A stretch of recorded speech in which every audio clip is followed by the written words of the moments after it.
This morning we have the reading parable of the wedding banquet from Matthew. There's a parallel story in Luke about the parable of the wedding banquet, where the king invites people to come to a sumptuous wedding feast, and in both cases the first people who are invited turn down the opportunity. And in Matthew's version, there's a little bit more to the story, a little bit more drama, a little bit more violence, a little bit more absurdity, if you will. Even scholars will say that the parable itself seems to be over the top absurd, but rather to make a point. So in Luke's version, you get kind of a softer story. In Matthew, not so much. But if you read the Gospel of Matthew, you'll get the understanding that Matthew can be a little edgier, a little angrier, and perhaps that has something to do with the general situation that Matthew is dealing with and speaking into in the Gospel. Because Matthew, in his Gospel, speaks to a lot of Jewish Christians, and at the time there is separation between those who believe that Jesus is the Messiah and those who don't. So in the synagogue there's a bit of a schism, a separation, and some of the ones who believed as Matthew did were out of the synagogue and on their own, as it were, because of this difference in understanding Jesus' place as the Messiah. So in the middle of this religious differences and schism, if you will, Matthew is writing to people about his understanding of Jesus as the anointed, God's Messiah, God's Son. And so into this you can sort of read a little bit of Matthew's anger and anguish about having been sort of knocked out of the synagogue, as it were.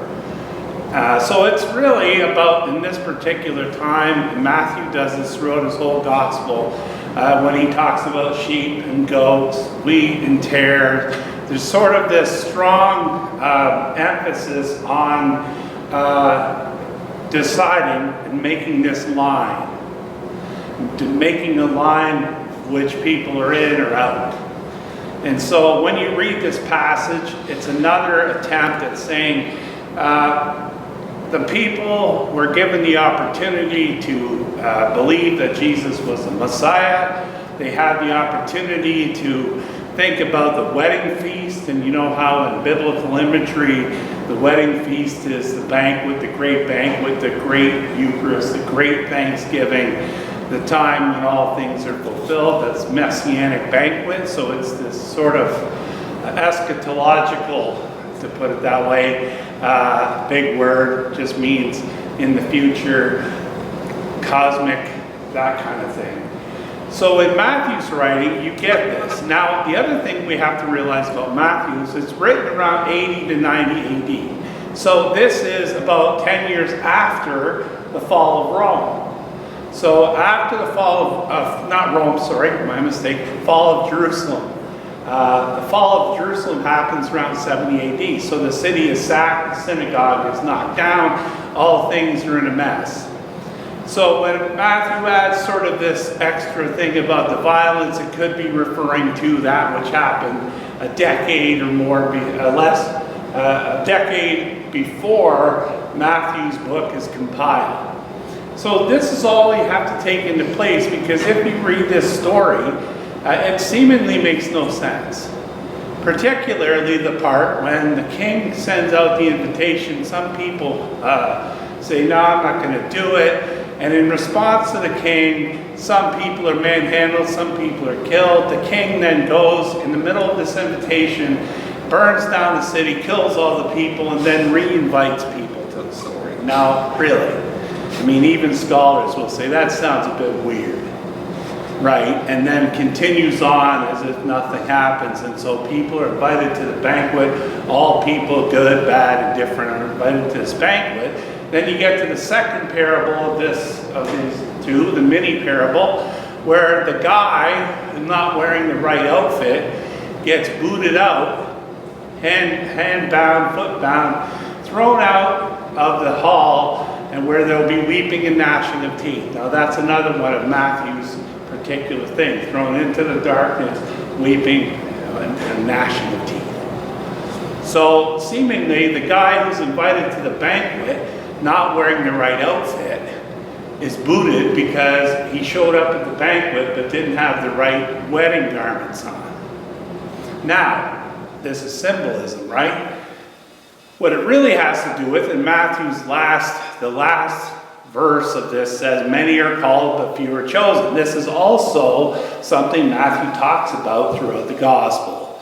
And many are called but few are chosen. Lord, when did we see you naked, hungry, in prison, didn't visit you? Or back further in Matthew where he says, the roads are narrow and the way is hard. Few people will take the narrow over the wide. There's all kinds of allusions and quotes of Matthew talking about the difficulty of the discipleship. And so that all comes into bearing, and also what comes into bearing is the whole understanding in the Bible of salvation history. That God calls God's people, and when people are called, they are saved. So it's this whole theological underpinning throughout the Bible, really, the Hebrew Scriptures and the New Testament, that God looks after God's people. But people all have to respond to God's invitation. So this is another way of saying respond to God's invitation, because if you don't, you'll miss the opportunity to participate in that salvation. The difference between Matthew's version and what you hear from the prophets in the Old Testament is that the moon is not blood, it's not dark skies, there's no eruptions of her, it's a different way of saying the same thing. The prophets calling people back to God, back to faithfulness, back to living as a disciple and taking that discipleship seriously. Are you following me so far on this?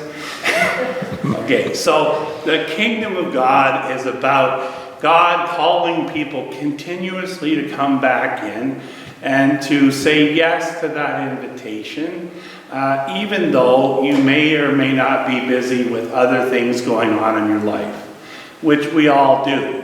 But sometimes I think that's the key for us to think about is when the invitation comes, will we be alert enough to see it for what it is? And sometimes that's what happens in our life. We're so busy with things. We have a lot of things on our mind.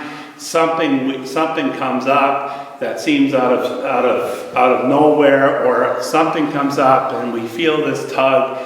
I mean, there are many of us who have said, might have felt the call of God to do something, to say, I don't have time right now, it's not the right time or place, I'll put it off till I get here, and then I'll look at it.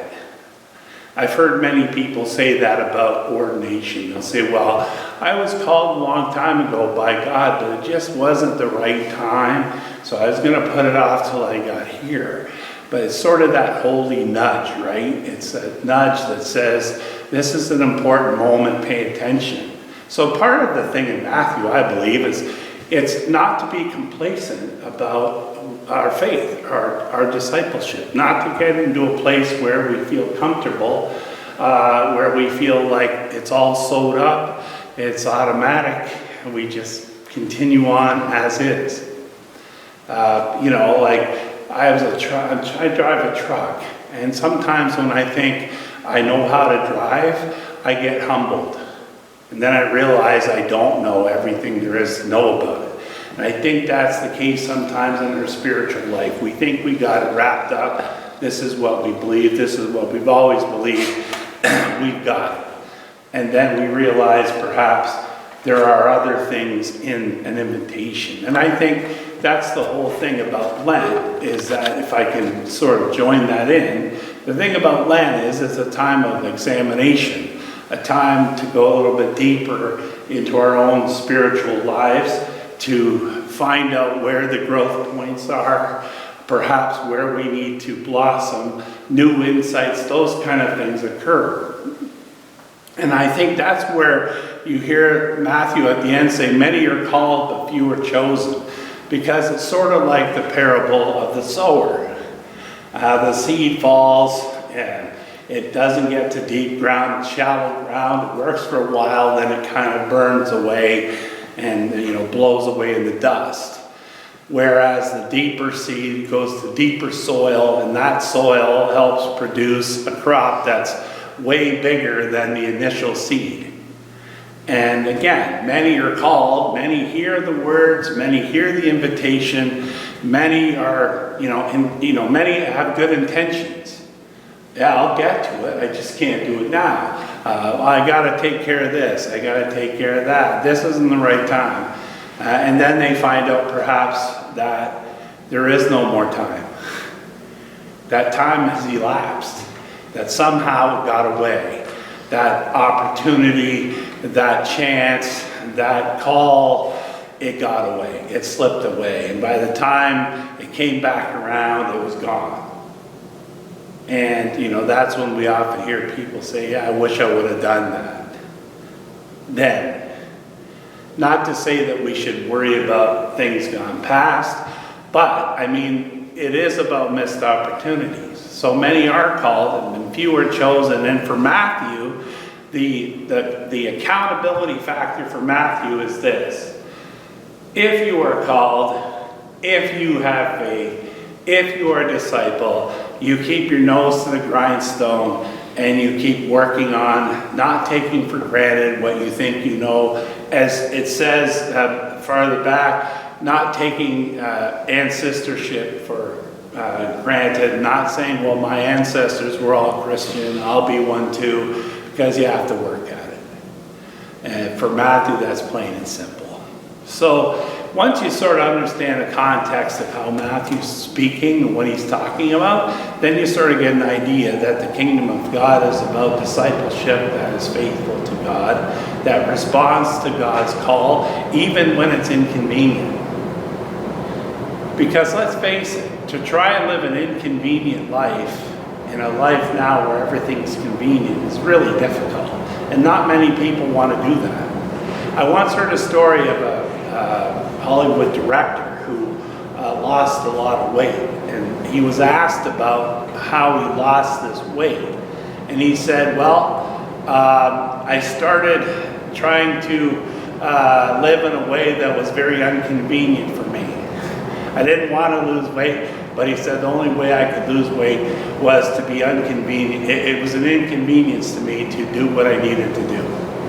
And in our world, it's very difficult because, to be inconvenient, to live inconveniently in our world now, we're swimming upstream. It's hard, right? It really is hard because we get so used to everything being at our fingertips that to really not live that way seems really odd.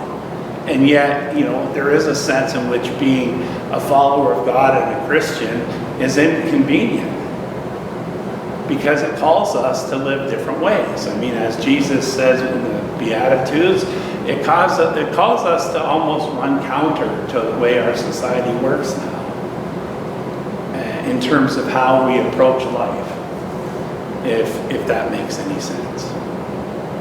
And so this passage in this parable that seems really odd, and believe me, I didn't really, I'll be honest, I didn't want to preach this passage. Just because it's a difficult passage to understand. But once you sort of get a handle on it, again, you begin to realize that for Matthew, it's all about accountability in your discipleship. It's all about putting it on the line. It's all about listening and responding. When you get the call, you respond. When God calls, you answer. You don't put God on busy. You don't leave God a message. I'm not here right now. Get back to me later. I'll return your call in 24 hours. So that's the key, right? When God gives us that opportunity to respond, we are trying to be awake to do that. So I pray that in whatever way you need to respond to God, if at all, I can't speak for you, But I know I get nudged on a regular basis, so I have that inner struggle like the rest of you about that. So that's what I'm saying. Pay attention, stay faithful, stay hopeful, stay tuned. Amen.